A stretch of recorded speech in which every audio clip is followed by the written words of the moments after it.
இது வரைக்கும் என்கிட்ட சொல்லாமல் எதையுமே நீ செஞ்சது கிடையாது. எனக்கே தெரியாமல் ஒரு ஆளை நீ மீட் பண்ண வந்திருக்கன்னா அந்த ஆள் யாரு நீ கண்டுபிடிக்கிற.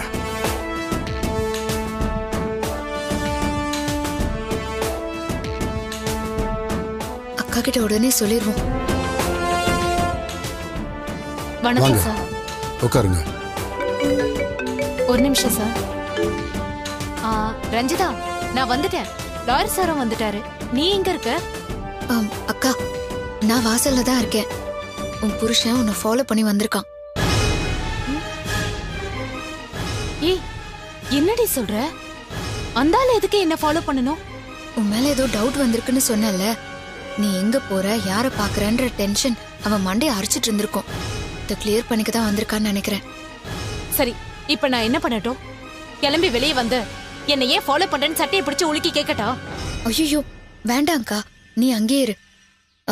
நானே அங்க வரேன். சரி ரஞ்சிதா.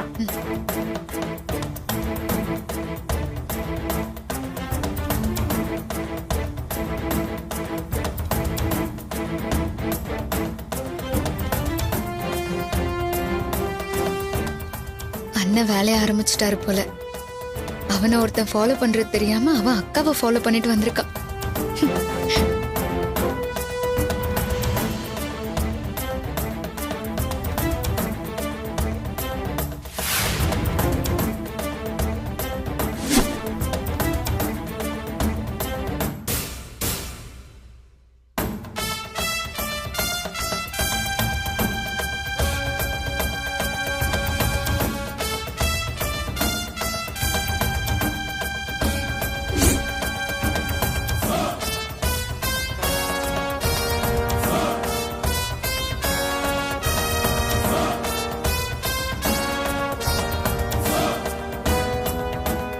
நான் வெளியே வந்திருக்கேன், அப்புறமா கூப்பிடுறேன்.